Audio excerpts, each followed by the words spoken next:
Welcome back guys, today I will show you a complete ship guide, everything you have to know around ships, lieutenants, the tactics. With this guide you will become the undisputed master of the Aegean Sea, even on Nightmare, and you will take revenge on all those nasty ships out there. So at first you have to understand which lieutenants are really good and which are bad. For that I will explain you the perk system for the lieutenants. So we will check out which perks are really good, which are bad and which can be on which position. Once you know what you have to look for, I will show you in the second chapter the best lieutenant farming spot and how you can set up your own farming spot.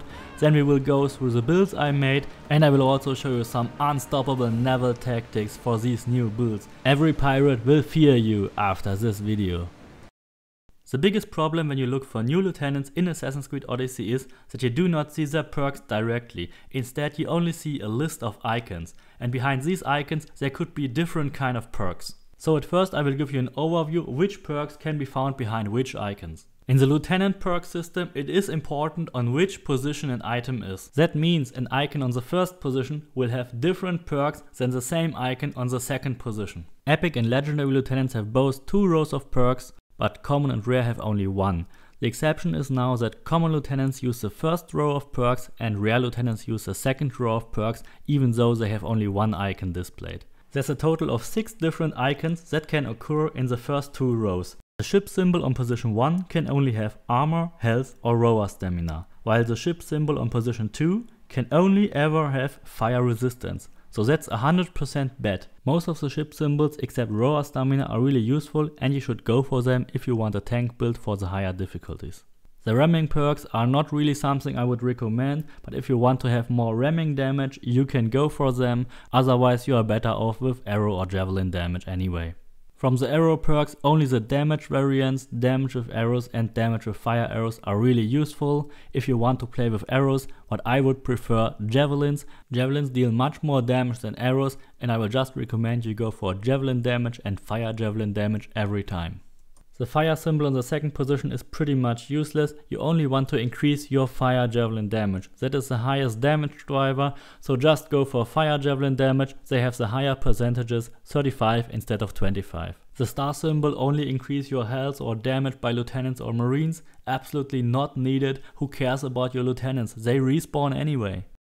From all the legendary perks, only 2 of them are really useful. You should discard any other lieutenant which has not one of these. The first one is +1 firepower when starting conflict. When you have 2 or 3 of them in your ship build, then you get immediately 2 or 3 firepower bars at the beginning of a new conflict. Then you can immediately start firing fire javelins at your target that can inflict more than 10 million damage instantly. And the next ship you encounter will also give you 3 firepower again, so you can do that all over again and melt everything away. The second most important ability from the legendary ones is 20% health when sinking ships, because that is applied to any type of sinking. Cleaving, boarding, firing arrows, firing javelins. Every time you sink a ship you will get 20% additional health. That 20% is stacked on the health you will normally get anyway, so you will get 50% health back on every ship you sink. Legendary lieutenants in Assassin's Creed Odyssey are really rare, so when you fly with Icarus around forts, you rarely see any legendary lieutenants at all. Most of the high ranked soldiers are just epic lieutenants, and if you see a legendary one, then it's most likely the only one around. So the most efficient way to get a lot of legendary lieutenants at one spot is to create a really high bounty and make that really special tier mercenaries track you, because the higher the mercenaries, the more likely they are legendary. So that it doesn't take ages for Icarus to check all the mercenaries, you have to create a really small place for them to spawn. The smallest island where you can still raise your bounty to the maximum level is the Cradle of Myth. On this island you can make them spawn all at the same house. First pay off your bounty and then warp to the island and raise your bounty to the maximum level 5 on that island alone. The fastest way to do that is killing around 40 to 50 civilians. While doing that, up to 5 mercenaries will spawn automatically on that island. Make sure that you don't kill them, because you will need them when you examine their lieutenant perks. Sometimes the game is out of mercenaries because you killed too many of them. In that case you can just wait it out, warp to another island, raise your bounty there, create more mercenaries and warp back to the Cradle of Myth and try your luck again until you have really 5 mercenaries tracking you. When you reach bounty level 5 and you have really 5 mercenaries tracking you, then you should make a manual save on that specific rooftop here.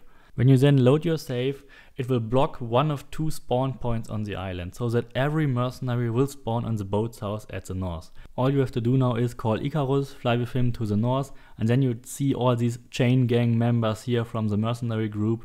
They are all in the same position, so you can check their icons really quickly. There should be at least 2 to 3 legendary lieutenants.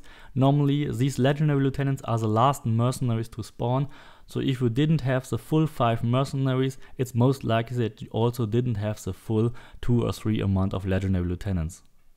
If there's a legendary lieutenant with good icons, then call back Icarus, walk across the rope through the temple and try to recruit him, and then you can examine the exact stats he has. If he is good, then you can take him, and if not, then just reload your save. Every time you reload your save, all mercenaries will get different perks, but the amount of legendary lieutenants will always be the same. So when you have 3 legendary lieutenants, there will always be 3 legendary lieutenants. But of course, if you recruit a legendary lieutenant, then you have 1 less legendary lieutenant in the next try. When you recruited one, you should also go back to that rooftop, create a new save, so that all other mercenaries start at the boat's house again. Okay, let's finally go to the build now, guys. My thoughts on the build were, how can I deal the most damage in the fastest, most efficient way? And then I looked at arrows. Arrows can be shot fast, but they deal not so much damage.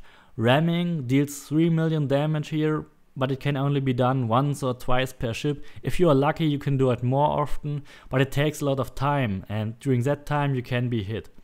And then Javelin. Javelin have a lot of damage here naturally, especially the Fire Javelin. And when we combine the Fire Javelin with our firepower when starting conflict, and we have 3 times firepower when starting conflict, we can deal 10 million Javelin damage with 3 Javelin volleys right at the start, plus the initial ramming. That will be over 12 million damage to every ship, which will be dealt in the first few seconds, and that will make every ship melt away instantly. And that's not even the maximum. 3 million Javelin damage is only average. You can make it over 4 or even over 5 million damage if you use only Javelin and Fire Javelin damage here.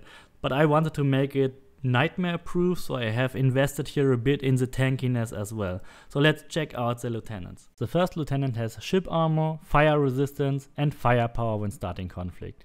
The other one has ship health, fire resistance and also firepower. Then we have Myrine, the best base game lieutenant here with Javelin damage, Fire Javelin and a 3rd firepower. And then we have the last lieutenant here with Javelin, Fire Javelin, and then we have 20% health restored when sinking ships. So we have 3 times firepower when starting conflict, 1 times health restored when sinking ships, which is universally, no matter if you sink a ship with arrows, javelins, when you cleave it or when you board it, it will always be applied. And then we have 2 defensive lieutenants and 2 super aggressive ones, which only focus on javelins. This is the best build, in my opinion, you can use on Nightmare. If you want, of course, you can exchange one of the defensive lieutenants with Eevee or just with another one that has javelin damage and fire javelin damage, but I feel more safe when I use this one. If you don't want to grind for special lieutenants with the best perks, then you could also use the ones which are already available in the game. In this case, go for Lucaris as the best defensive lieutenant with ship armor, fire resistance and 20% health when sinking ships. Then you can use Eevee with javelin damage, fire javelin damage and damage while low health. Then use Athena with javelin damage, firepower per javelin hits and firepower when starting conflict. And Myrine with javelin damage, fire javelin and firepower when starting conflict. So this set will give you 2 firepower when starting conflict, 1 times health on sinking ships. So it's not that bad, but you will definitely notice the difference between 2 or 3 times firepower. Another more defensive variant which could also be used on Nightmare is when you replace Eevee with Charon, then you will have with Lucaris ship armor, fire resistance and health restored on sinking ships. And then with Charon you will have another defensive lieutenant with ship health, fire resistance and health when cleaving. That's also not bad, better than damage while low health. Then with Athena, javelin damage, firepower per javelin hits and firepower when starting conflict. And again with Myrine, the other javelin damages here and another firepower. This set is probably the best set from the existing lieutenants you can use on Nightmare, considering the tankiness we have here, 2 tank lieutenants and 2 damage lieutenants, also not as much firepower and not as much javelin damage. Finally, I will show you some naval tactics, some things you should definitely do and some things you should absolutely avoid to do. I will use the current ship build, and when we approach the daily bounty ship here, we will initially get 3 firepower from our current lieutenants, as you can see, and then we can start the initial ram attack here with full speed. That will always create a weak point when you have fully upgraded your ship. We make sure that we throw at least 2 or 3 javelin volleys right into the weak point if possible. Then we turn around the back of the ship. We try to hit another ram attack from the other side. Then we turn around again, try to hit it from the other side again, while constantly throwing arrow volleys and javelin volleys. When we use javelins, we always use fire javelins, never use normal javelins. Load up your firepower with arrows and then use fire javelins when you have firepower. That will kill the ship in the fastest possible way. You can now then cleave the ship or just throw more arrows on it. Once it's sinking, no matter how you sink it, you will get all your health back and you can turn on the next ship. When you do the zigzag method, ramming from either side every time, then you get the least amount of damage. What you should definitely not do is driving parallel to other ships. We do that here with the other ship and you see how fast our health is really going down. But you have no other choice because it was just in a bad position. But normally you should not drive parallel. Make sure that you always have a 90-degree angle. Then you have the smallest portion of your ship which can be hit. But when you drive parallel, they will also throw their javelins and you get really big amounts of damage from it. A perfect ship battle against even bigger targets will look like this. We make the initial ram attack, we will create a weak point, and then we make 1 javelin throw, another one, then a 3rd one, and the 4th one, and it's already done. 4 javelin hits and a ram attack, 12 million damage, and it's totally destroyed. And these were the really big heavy ships from the daily bounties, with the big pirates, with the big bounty ships. The small faction ships from Athens and Sparta, they are just falling apart when you do this. But even this build does not make you invincible. You have to brace, you have to be careful, you have to pick your targets right, and then you will be a god on the Aegean Sea. But if you do it wrong, you can also still die on that, especially on Nightmare. So I hope I could give you at least a little bit more fun with the sea battles now, especially on higher difficulties.